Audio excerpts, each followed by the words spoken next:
महावीर नगर में हर बार की तरह, हर वर्ष की तरह इस वर्ष भी श्रीमद् भागवत कथा का आयोजन बहुत ही धूमधाम से, हर्षोल्लास से मनाया किया गया। आज 12 तारीख को यहाँ पर रुक्मिणी भगवान श्री कृष्ण विवाह का प्रसंग था। बहुत अच्छी कथा जो है यहाँ पर वाचन कथा व्यास पंडित ओम प्रकाश शर्मा जी के मुखवृंद से की गई। भक्तों ने बहुत ही तन्मयता से उसको श्रवण किया। दूर दराज से लोगों ने आकर इस कथा का श्रवण किया। जानते हैं यहाँ पर कथा व्यास पंडित ओम प्रकाश शर्मा जी हमारे साथ यहाँ मौजूद हैं। इनसे आज की कथा के बारे में चर्चा करते हैं, जानते हैं भगवान श्री कृष्ण और रुक्मिणी के विवाह का जो आज श्रवण भक्तों ने किया और इनके मुखावरण से किया गया। राधे राधे पंडित जी। राधे राधे।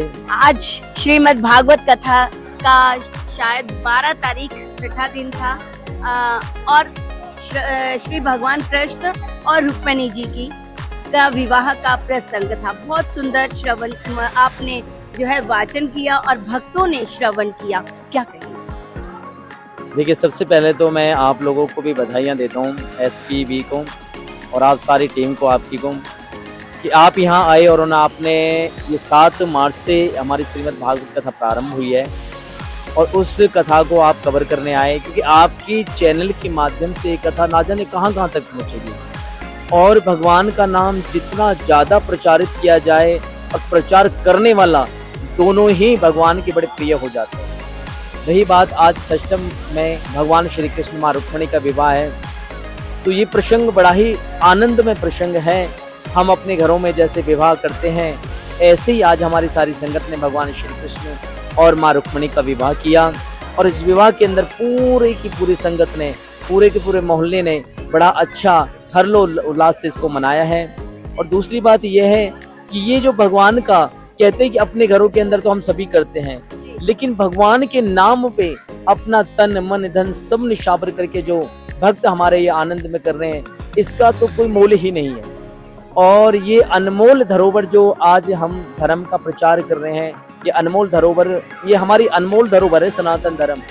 आज धीरे धीरे हमारे जो युवा वर्ग की पीढ़ी है वो धीरे धीरे सनातन धर्म से दूर होती जा रही है, लेकिन आप जैसे लोग सामने आ रहे हैं, ये सारे भक्त लोग सामने आ रहे हैं जो ऐसी कथाओं का आयोजन करवा रहे हैं। इन कथाओं के माध्यम से हम अपनी सनातन पीढ़ी को ये दिखाना चाहते हैं कि हमारा सनातन कितना पुराना है और कितना मजबूत है। इस सनातन के माध्यम से ही हम अपने आने वाली पीढ़ी को भी अब नया संदेश दे रहे हैं कि आप धर्म को अगर रक्षा करेंगे तो धर्म एक दिन आपकी रक्षा करेगा और इसी प्रकार से आप धर्म में लगे रहोगे तो एक दिन आप बहुत ऊंचाइयों पर छूओगे। मैं खुद अपने आप बारे में कहता हूँ कि मैं प्रभु की नहीं जानता था कि कैसे करने हैं, लेकिन प्रभु ने बाहें ऐसी पकड़ी कि आज आपके सामने व्यास गद्दी पर बैठा हुआ हूँ। और जो ये माँ रुक्मिणी का प्रसंग है, बाकी में बड़ा आनंदमय ये प्रसंग है। इस प्रसंग को आप ये लेके चलिए कि हम भगवान गोपाल का विवाह कर रहे हैं माँ रुक्मिणी के साथ। कन्यादान भी बहुत से सेवादारों ने किया, सारी संगत ने किया, जैसे अपने घर के अंदर सब करते हैं और बड़े ही आनंद के साथ इसको मनाया। बस मैं तो यही कहूँगा आपके माध्यम से अपने सारे के सारे भारतवासियों को, जहाँ जहाँ तक आपके सब्सक्राइब हैं वहाँ तक मेरी आवाज़ पहुँच रही है कि अपने सनातन धर्म को और उठाओ जितना उठा सकते हो और ऐसी कथाओं का आयोजन सदा थोड़ी जगह अपनी कथाओं का आयोजन करते रहना चाहिए। मैं तो यही कहना चाहूँगी कि मैं कथाओं की सेवा नहीं लेता, लेकिन जो हमारे म्यूजिक वाले हैं ये थोड़ी बहुत सेवा लेते हैं। आप जब भी चाहो, जिस समय चाहो संपर्क कर सकते हैं और इन कथाओं को भगवान के नाम को उच्चारण करवा सकते हैं। पंडित जी कहते हैं कलयुग में केवल एक नाम ही है जो कि हमें मुक्ति का एक साधन है और ये श्रीमद् भागवत की कथा का आयोजन करना अपने आप में कहते परम आधारा हमें सद्मार्ग की ओर लेके जाने वाला है।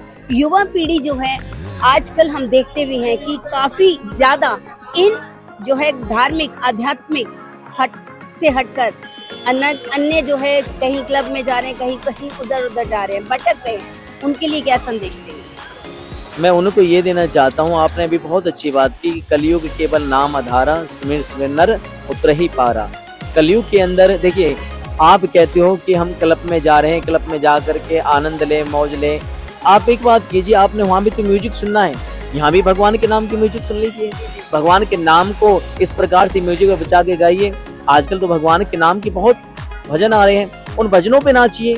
आनंद कितना नहीं आएगा आपको जो आप वहां पर। हाँ, रही बात विशन, आज हमारे अंदर इतने विशन फैल गए हैं कि हम उन चीजों को ग्रहण करके ये सोचते हैं कि इनमें ही सारा सुख है, लेकिन ध्यान रखना एक दिन ये आपको खा जाएगी। आप इनको नहीं खा रहे हो, ये आपको धीरे धीरे खा रही है।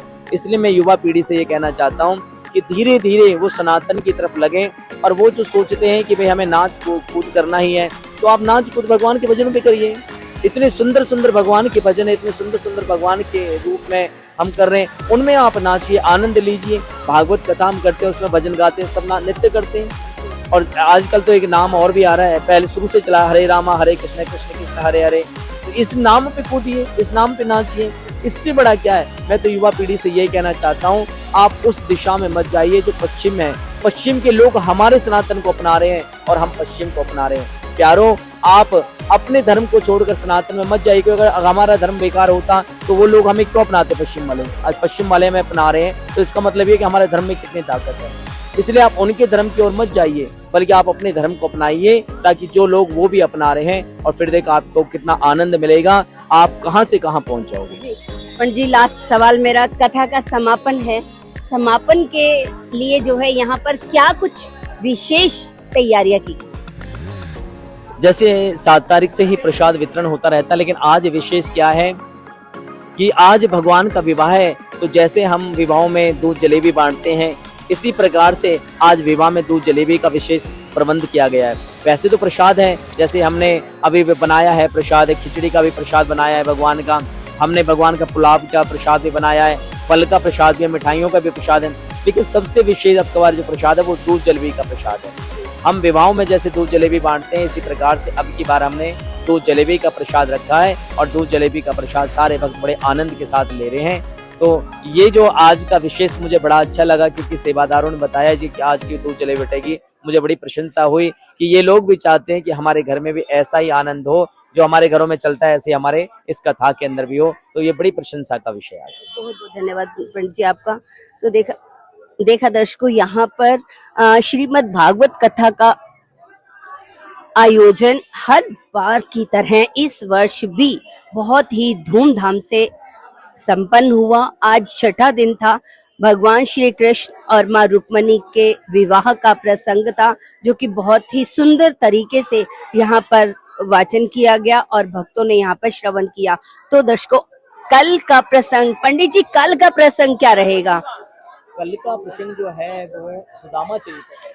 सुदामा चरित्र सुदामा चरित्र सबसे इसमें मुख्य है। सुदामा चरित्र जो भगवान श्री कृष्ण के परम मित्र हैं, और उनका चरित्र सुनाया जाएगा, जो बड़ा ही आनंदमयदायक चरित्र है। और एक बात और बताएं, जैसे हमारे पंडित जी ने बताई थी अभी, कि जो 6 दिन तक कथा स्मरण नहीं कर पाए ना, वो कल आकर के कथा स्मरण करेंगे, तो पूरी की पूरी 7 दिन की कथा को उनको फल प्राप्त हो जाएगा। जी, बहुत बहुत धन्यवाद पंडित जी। तो कहते हैं कल की जो कथा का श्रवण है बहुत ही फलदायी है, बहुत ही ज्यादा लाभदायी है। तो दर्शकों, कल की कथा का श्रवण करने के लिए महावीर नगर ओल्ड फरीदाबाद में श्रीमद् भागवत कथा का आयोजन किया जा रहा है।